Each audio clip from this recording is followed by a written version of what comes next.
Speaker Kevin McCarthy and other House Republicans are seeking to pass a bill on the debt ceiling this week. So if they don't, the U.S. could potentially, anyway, default on its debts as soon as June. That is, if a deal is not reached. So McCarthy's solution is the so-called Limit, Save, Grow Act, and it's the Republicans' first legislative attempt to bring President Biden to the negotiating table on the debt ceiling issue. But the White House has repeatedly said that the president will not negotiate on the debt ceiling.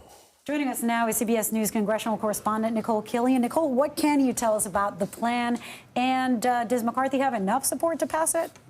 Well, in short, what this plan would do is that it would raise the debt ceiling by about $1.5 trillion or would allow the debt ceiling to be lifted through March of next year, whichever hits first. And so that being said, that's kind of the main part of the plan that is on the table. It does propose some $4.5 trillion in cuts, although it does preserve Medicare and Social Security. Democrats have argued a lot of these cuts are too draconian, they go too far, but Republicans feel like they need to put some kind of marker down, and so that's what they're trying to do with this bill. I did talk with the speaker last week, and at the time he told me that he felt confident they could get this done this week, that he will get the votes. We will see Republicans put forth this bill as soon as tomorrow. They're going to mark it up in the Rules Committee, and the hope is that they can have a vote on this sometime midweek.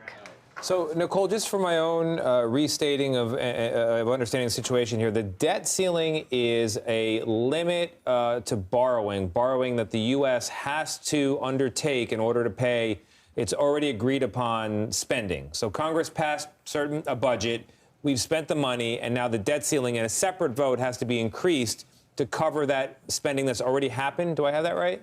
Yeah, that's right. I mean, oftentimes people kind of equate this with a credit card bill, right? Like when your credit card reaches the limit, and so you've got to pay it down. And so we're approaching that period in time where the United States is going to reach that limit. And if we reach that limit without taking care of those bills, then the U.S. could default, and that could send the economy into chaos, according to some experts and economists. And of course, we saw what happened when we were taken to the brink almost a decade ago when then former President Obama was negotiating with Republicans in Congress. So that is certainly, no one wants to go there again.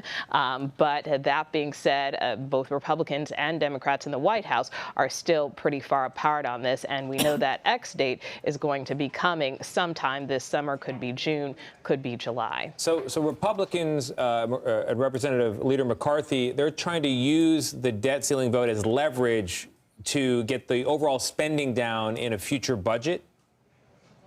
Yeah, that's right. And so what they're doing is they're trying to propose ways to get that number down. And so, they have proposed, for instance, that they think that spending should be reduced to spending levels in 2022 and that future spending growth should be capped at 1% a year for the next 10 years. And so one reason why the two sides are apart is because the White House feels that we've got to pay our bills. So just increase the debt limit. We can have this conversation about how to rein in our spending another time. But Republicans say that Democrats' spending is out of control, and so if not now, when? And so that's why they're kind of using this debt limit deadline to try to, make their point and to try to force Democrats' hand on this issue. And so, again, we'll have to see if this brings the speaker and the president to the table. Of course, the speaker continues to say that the president is not negotiating with him. He's not sitting down with him, that it's been more than, 70, 80 days. And so he has argued that he feels that the president is afraid and doesn't want to sit down with him. But the White House argues, look, Republicans have done this clean increase in the past, even under a Republican president. So why wouldn't they do it now? So again, the hope is by passing this bill this week, at least Republicans get their proposal on the table, and they hope that that brings the president to the table with the speaker. But we'll have to see. And Nikole, what role, if any, does it play that the president is likely going to announce that he is running in 2024 in all of this calculation?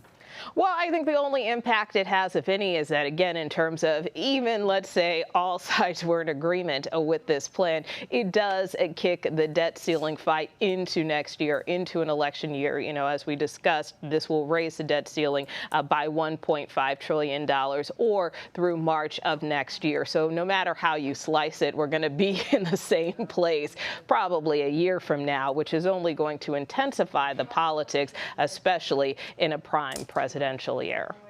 I guess the question that everybody's asking, too, is, I mean, given the political state of affairs, how likely is it that the U.S. could default? Well, I think we'll have to see. You know, one thing that all congressional leaders have made clear is that they don't want to see the U.S. default. Kevin McCarthy has said that. Mitch McConnell has said that. Chuck Schumer has said that. So the hope is that they can come to some type of agreement. And remember, you know, for those of us who cover Congress, whether you cover Congress or not, you know, a lot of this is all about posturing. So, you know, the parties have to put forth their opening argument, their opening proposals, and then the hope is they can get down to the brass tacks and work out a deal. Right now, they've got about a month or so to do that. So again, only time will tell, and we'll have to see if they really roll up their sleeves and try to reach a conclusion here. All right, Nikole Killion. Nikole, thank you very much. You bet.